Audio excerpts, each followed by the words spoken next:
Everyone, good morning. কেমন আছেন সবাই? আশা করছি সকলে খুব ভালো আছেন, সুস্থ আছেন, আর আমরাও বেশ ভালো আছি।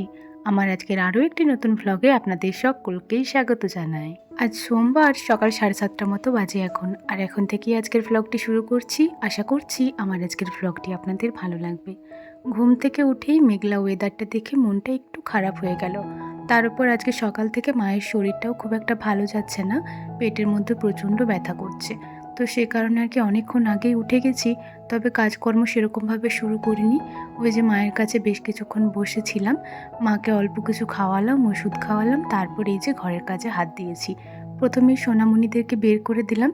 যদিও রোদ্দুর ওঠেনি, কিন্তু খুব একটা ঠান্ডা লাগেনি, মানে কুয়াশা দেয়নি, ওই মেঘলা মেঘলা ওয়েদার রয়েছে। তো সে কারণে সোনামণিদেরকে বের করে দিলাম আমার কাছে। আর এই যে এখন ঝাড়টা দিয়ে নিচ্ছি। ঘর বারান্দা ঝাড় দিয়ে নিয়েছি, বিছানাগুলোও পরিষ্কার করে নিয়েছি। মায়ের বিছানাটা তোলা হয়নি, কারণ মা শুয়েই রয়েছে। আমাদেরটা তুলে দিয়েছি, আর তারপরে এই যে উঠানটাও পরিষ্কার করে নিচ্ছি। শীতের দিনে আপনি যতই গাছের তলা পরিষ্কার করে রাখুন না কেন, একটু পরেই দেখবেন টুপটুপ করে আবার কয়েকটা পাতা ঝরে পড়েছে। তো ঠিক সেরকমই হয়েছে। রোজই তো পরিষ্কার করা হয় গাছের পাতাগুলো ওই উঠান থেকে, তার সত্ত্বেও আবার কত পাতায় না পড়ে যায়। এই যে দেখুন, আজকেও যেন কত নোংরা হয়েছে। তো এগুলো সমস্তটা এখন ঝাড় দিয়ে এই খালটির দিকেই করে দিলাম। আর আমার হাতে যে প্লাস্টিকের প্যাকেটগুলি দেখছেন, ওগুলোতে রয়েছে সবজির খোসা। তো আগের দিনে সবজির খোসাগুলো সমস্তটা ওখানে জড়ো করা ছিল, সেগুলোও ফেলে দিলাম। চলুন বাসি ঝাঁটাটা একটু ধুয়ে নেব, কারণ ওই ভিজে জায়গাটা ঝাড় দিচ্ছিলাম, তো সে কারণে ধুলোবালিটা লেগে গেছে। আর টাইম করলে তো জল অনেকক্ষণ আগেই চলে এসেছে। আজকে জলের স্পিডটাও দেখছি বেশ ভালো, সে কারণে অনেক তাড়াতাড়ি, মানে আধ ঘন্টার মধ্যেই ট্যাঙ্কি ভর্তি হয়ে গেছে। তো সেজন্যই একটুক্ষণ বন্ধ করে রেখেছিলাম কলটা। তো এই যে এখন তো কিছু কাজকর্ম রয়েছে, সেগুলো করতে হবে, সে কারণে কলটা আবার চালু করে দিলাম। প্রথমে ঝাঁটাটা পরিষ্কার করে ধুয়ে নিয়েছি।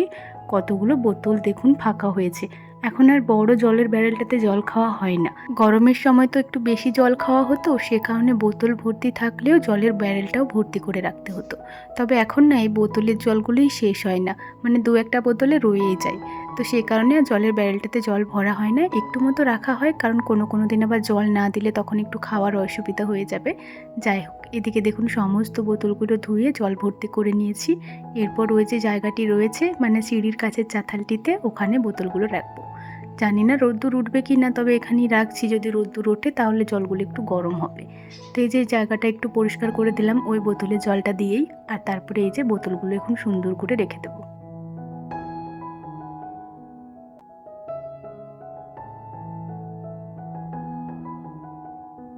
ব্যাস, সমস্ত বোতলগুলো গুছিয়ে রেখে দিয়েছি।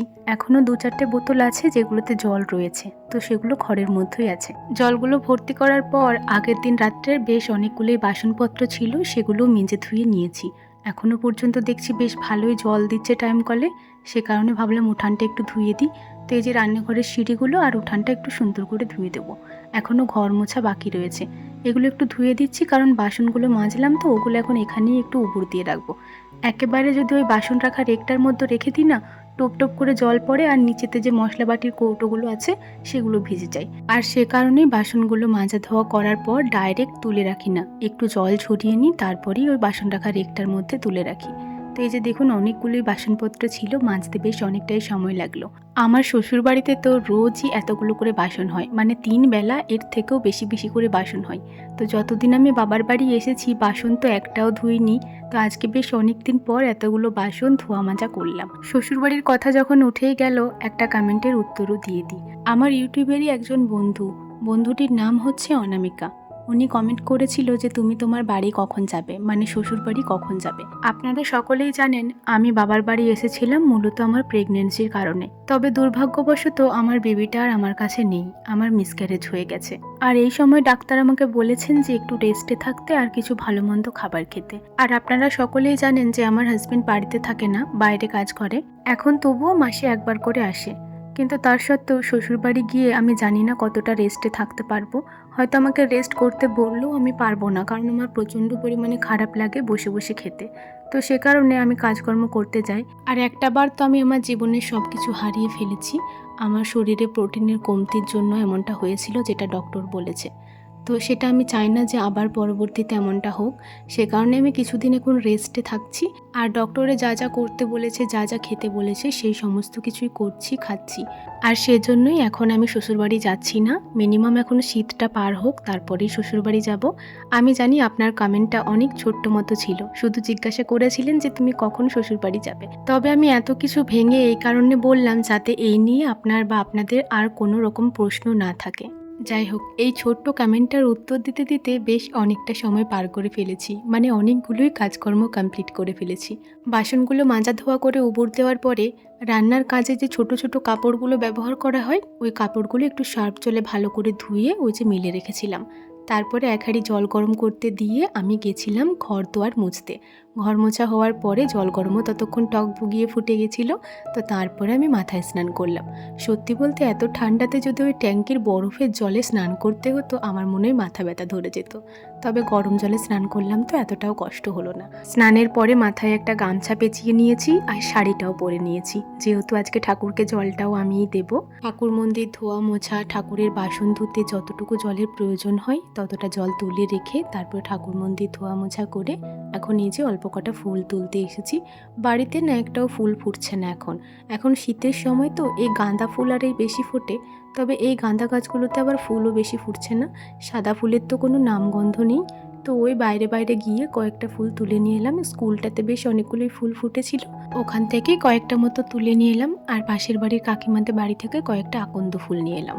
বাড়িতে এসে গাছে যে গাঁদা ফুলটা ফুটেছিল ওই একটা ফুলই তুলে নিয়েছি। আর তারপর দেখুন কয়েকটা তুলসী পাতা তুলে নিচ্ছি। আমাদের এখানে তো পাশেই কারখানা, সে কারণে প্রচণ্ড পরিমাণে কালি। বর্ষার দিনে গাছগুলো বেশ চকচক করলেও এই শীতের সময় বৃষ্টি না হওয়ার কারণে গাছ, পাতা, ফুল সমস্তটাই কালিতে ভর্তি হয়ে যায়। ফুলগুলোতেও বেশ কালি কালি ছিল, তবে ফুলগুলো আর ধুইনি, ওই জল ছিটিয়ে নিয়েছি। আর এই যে তুলসী পাতাগুলো একটু সুন্দর করে ধুয়ে নিলাম। তুলসী মঞ্চ, ঠাকুর মন্দির পরিষ্কার করে ধুয়ে নেওয়ার পরে ঠাকুর মন্দিরে যে বাসনপত্রগুলো ছিল ওগুলো এই যে মেজে ধুয়ে উবুর দিয়ে গেছিলাম ফুল তুলতে। ফুল তোলা হয়ে গেছে, চলুন এরপর ঠাকুরের পুজোটা দিয়ে নিই। সমস্ত পুজোটা আর আপনাদের সাথে শেয়ার করলাম না, অনেকটা দেরি হয়ে গেছে। আর আমার পুজো করতে না একটু দেরি হয়, ক্যামেরা নিয়ে নিয়ে পুজো করতেও ইচ্ছা করে না। তো এই যে শুধুমাত্র ঠাকুরের মাথায় জল ঢাললাম, ওইটুকু মুহূর্তই আপনাদের সাথে শেয়ার করছি। সব ঠাকুরগুলোকে দেখুন একটা একটা করে ফুল দিয়ে দিয়েছি। শিব ঠাকুরকে আজকে শুধু আকন্দ ফুলই দিলাম। এখন তো ভাই সকাল হলেই টিউশন চলে যাচ্ছে, সেই কারণে দেখুন আজকে শিব ঠাকুরকে বেলপত্রও আর দেওয়া হলো না, শুধুমাত্র ফুল দিয়েই পুজোটা সারলাম। তবে শিব ঠাকুরকে আজকে তার প্রিয় ফুলগুলি দিয়ে পুজো দিতে পারলাম, এতে করেই আমার বেশ খুশি লাগছে। এই মেঘলা ওয়েদার আমার কোনো দিনই পছন্দ নয়। সত্যি বলতে মেঘলা আকাশ দেখলে আমার মনটা এমনিতেই ভার হয়ে যায়। তার উপর শীতের সময় এই ওয়েদার কার পছন্দ হবে বলুন তো। মাথাটা একদম ঠান্ডা হয়ে গেছে জানেন। তবে গামছাটা পেঁচিয়ে রেখেছিলাম, এতে করে মাথার জলটা আর গায়ে পড়েনি, এটাই বেশ ভালো হয়েছে। গামছাটা মেলে দিলাম। আর আমার মা এতক্ষণে উঠেছে, সোনামণিদের কাছে বসে রয়েছে। আমার সোনামণিরা এখন বেশ দুষ্টু হয়ে গেছে জানেন, সব সময় শুধু কিরকির করে ঝগড়া করে।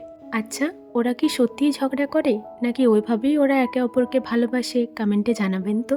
মাকে তো ওই সকালবেলা জল মুড়ি খাইয়ে ওষুধ খাইয়েছিলাম, বললাম আর কটা খাবার খেতে, কিন্তু বলছে না খাবো না, তুই খেয়ে নিকা, অনেকটা দেরি হয়ে গেছে।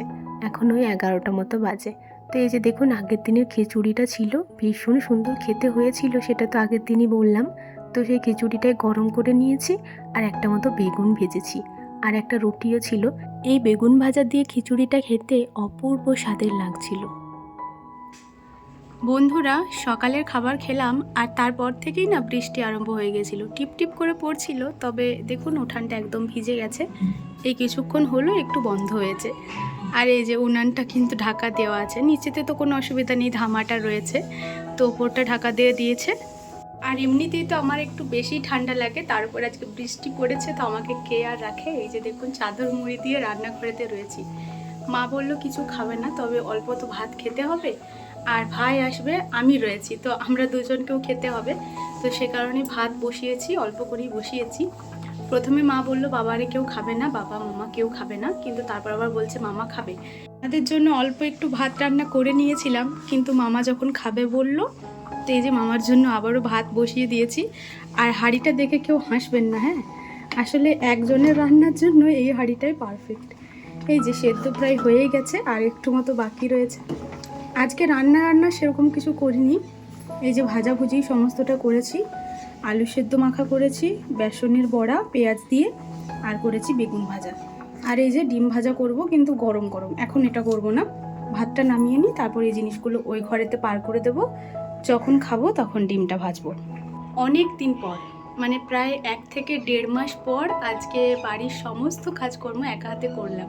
খুব ভালো লাগছে জানেন তো, মনে হচ্ছে এটা যেন আমারই সংসার। রান্না হয়ে যাওয়ার প্রায় আধ ঘন্টা পর এখন খাবার দাবার খাবো। এটা কিন্তু আমার থালা নয়, এটা মামার থালা। আমি একটু পরে খাবো, ভাই আসার পরে। মামা যেহেতু এখনই খাবে বললো, সে কারণে মামাকে একটা ডিম ভেজে দিয়েছি গরম গরম, আর মাকে দিয়েছি অল্প কটা ভাত, একটু আলু সেদ্ধ আর একটা বেসন বড়া। তবে বেসন বড়াটা মা আর খায়নি। চলুন খাবার দাবারটা ওদেরকে দিয়ে আসি। এই মুহূর্তে অনেকটাই সময় পার করে ফেলেছি। দুপুর গড়িয়ে একদম সন্ধে হয়ে গেছে। সন্ধ্যার চা খাওয়াও কমপ্লিট হয়ে গেছে। মাকে একটু মতো চা দিলাম, খেলো, আর অল্প কটা চিড়ে ভাজা খেলো। বিকালবেলা ভাই আবার এনেছিল কলা পাকা, তো ওই কলা পাকা খেয়েছিল দুটো। আজকে সারাটা দিন মা না খেয়েই পার করেছে বলতে পারেন। আসলে পেটের সমস্যা হলে এমনটাই হয়, কিচ্ছু খেতে ইচ্ছা করে না। যাই হোক, দুপুরবেলা যে কটা বাসনপত্র ধুয়ে মেজে উপর দিয়ে রেখেছিলাম সেগুলো গুছিয়ে রেখে দিলাম। এখন রাত্রে রান্না বান্না করব। রাত্রেবেলাতেও তো কিছু খেতে হবে, বাবা আসবে, তো সে কারণে দেখুন রুটি বানাবো আর তার সাথে বাঁধাকপির একটা ভাজি বানাবো। এই ভাজি রেসিপিটা আমার হাজবেন্ড আমাকে শিখিয়েছিল, ভাবলাম আপনাদের সাথেও শেয়ার করি। বাড়িতে অবশ্যই একবার বানিয়ে দেখবেন। রুটি হোক কিংবা ভাত, দুটোর সাথে ভীষণ ভালো লাগে খেতে। প্রথমেই বলি এটা বানাতে গেলে কি কি সবজির প্রয়োজন। এই যে অল্প একটু আলু, পেঁয়াজ, টমেটো আর বাঁধাকপি। টমেটোটা না থাকলেও হবে, তবে দিলে ভীষণ ভালো লাগে খেতে। তো এই কটা জিনিসেরই প্রয়োজন। প্রথমেই এই যে তেল গরম করে লঙ্কা ফোড়ন দিয়ে আলুটাকে ভেজে নিচ্ছি। আলুটাকে ফুল ভাজবো না, যখন এটার কালারটা হালকা চেঞ্জ হয়ে যাবে ওই 40 থেকে 50% মতো ভাজলেই হবে। আর সেই সময় দিয়ে দেবো পেঁয়াজ কুচিগুলো। পেঁয়াজটাকে খুব বেশি পাতলা করে কুচি করবেন না, তাহলে আবার পুড়ে যেতে পারে। এই মিডিয়াম কুচি করবেন। তারপরে হালকা নাড়াচাড়া করার পরেই দিয়ে দেবেন লবণ আর হলুদ দেবেন। হলুদটা আর লবণটা বেশি করে দিয়ে দেবেন, যাতে বাঁধাকপিটা দেওয়ার পরে আর না দিতে হয়। আর তারপরে একটু নাড়াচাড়া করে দিয়ে দিতে হবে বাঁধাকপিগুলো। পেঁয়াজটাকে খুব বেশি ভাজলে চলবে না, তাহলে না পুড়ে পুড়ে যায়। বাঁধাকপিটা দেওয়ার পরেই এই তিনটে জিনিসকে একটু সুন্দরভাবে মিক্স করে নেব। আর তারপরে একটু ঢাকা চাপা দিয়ে ভাজতে হবে, কারণ বাঁধাকপিটা সেদ্ধ হতে সময় লাগে। তবে গ্যাসের ফ্লেমটা একটু লো করে রাখবেন। যাই হোক, এদিকে ততক্ষণকে দেখুন আমি আটাটা মাখিয়ে রেখেছিলাম। আটাটা মাখানোর পরে একটুক্ষণ ঢাকা দিয়ে রাখলে না ভীষণ নরম হয় আটাটা। তো এই যে দেখুন ভীষণ সুন্দর সফট হয়ে গেছে। আরেকবার ঠেসে নিলাম, আর তারপরে লেচিগুলো কেটে নিচ্ছি। যেহেতু আমরা 3 জন মিলে খাবো, মা তো অল্প কটা মুড়ি খাবে বলছে, তাই ওই 10টা মতো হয়েছিল রুটি। আরও হয়তো 2-1টা হতো যদি ছোট ছোট করে লেচিগুলো কাটতাম। তবে এই কদিন বাড়ির সবাই এই মোটা মোটা রুটিগুলো খেতেই বেশি পছন্দ করছে। যাই হোক, ওদিকে আটার লেচিগুলো কেটে গলি করে রেখে দিয়েছি। এদিকে ততক্ষণকে দেখছি বাঁধাকপিটাও বেশ অনেকটাই ভাজা হয়ে গেছে। মাঝে কিন্তু 2-1বার আমি ঢাকা খুলে নাড়াচাড়া করেছিলাম। এই যে দেখুন হালকা হালকা ব্রাউন কালার চলে এসেছে। এই সময় প্রায় সেদ্ধ হয়ে গেছে, আর একটু সময় লাগবে। সেই সময় সময় করে এই যে লঙ্কার গুঁড়ো আর টমেটোটা দিয়ে দিলাম। এটাকে আবার কিছুক্ষণ ভাজতে হবে, তাহলেই টমেটোটা গলে যাবে। টমেটোটা সবার লাস্টে দিলেই ভালো হয়। চলুন এটাকে ঢাকা দিয়ে আরও কিছুক্ষণ ভেজে নিই।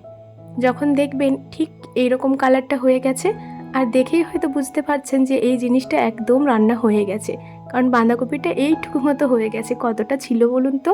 আর এই সময় রান্নাটি নামিয়ে নেবেন। অবশ্যই বাড়িতে একবার বানিয়ে দেখবেন, কিন্তু ভীষণ সুন্দর খেতে হয়। রুটি বলুন আর ভাত, দুটোর সাথেই ভীষণ ভালো যায়। মুড়ির সাথে আমি খেয়ে দেখিনি, তবে মুড়ির সাথেও ভালো লাগবে এটুকু বলতে পারি। যাই হোক, এদিকে দেখুন রুটিগুলো করে নিচ্ছি। বাবা বলছিল যে আমি বেলে দিচ্ছি, কিন্তু আমি বললাম না, আমি একা একাই করব। তো এই যে একা একাই করে নিচ্ছি। মা বাবা বসে রয়েছে। মা শুয়েই ছিল, তবে একটু আগে বাবা আসেনি, তো তখন আমি মাকে বললাম যে তুমি এসো। আসলে আমার না একা একা ভূতের মতো কাজ করতে ভালো লাগে না। একাই কাজটা করে নেব, কিন্তু পাশে যেন কেউ বসে থাকে। সেই কারণেই মাকে ডাকলাম। তারপরে আবার বাবাও চলে এসেছে, তো দুজনেই ওই জন্য বসে রয়েছে। আর এই যে দেখুন তাওয়াতে সেকে রুটি বানিয়ে নিচ্ছি। এইভাবে মোটা মোটা করে রুটি সেকে ফোলাতে গেলে প্রথমে না রুটির ধারগুলোকে সেকে নিতে হবে, যেন ধারগুলো কাঁচা না থাকে। তাহলেই দেখবেন তাওয়াতেই রুটিটা ভীষণ সুন্দর ফুলে যায়। আর এই রুটিটা না একটুও শক্ত হয় না। বিশেষ করে যদি গরম গরম হটপটে ঢুকিয়ে দেওয়া হয়, এটা তো শক্ত হওয়ার কোনো গুঞ্জাইশই থাকবে না। তো সেভাবেই দেখুন সমস্ত রুটিগুলো করে নিয়েছি, আর রুটিগুলো কি সুন্দর ফুলেছে দেখুন। চলুন, রাত্রের রুটি আর বাঁধাকপির ভাজি কমপ্লিট। আমরা এটা দিয়ে রাত্রের খাবারটা খেয়ে নেব। আর মা বলল আজকের দিনটা আর রুটি খাবে না, ওই যে অল্প কটা মুড়ি জল দিয়ে মেখে দিয়েছিলাম ও কটাই খেয়েছিল। আজকের ভ্লগটি তাহলে এখানেই শেষ করছি। ভালো লাগলে অবশ্যই লাইক কমেন্ট করবেন এবং সাবস্ক্রাইব করে আমার ছোট্ট চ্যানেলটির পাশে থাকবেন। সবাই ভালো থাকবেন, সুস্থ থাকবেন, সাবধানে থাকবেন। আবারও দেখা হবে।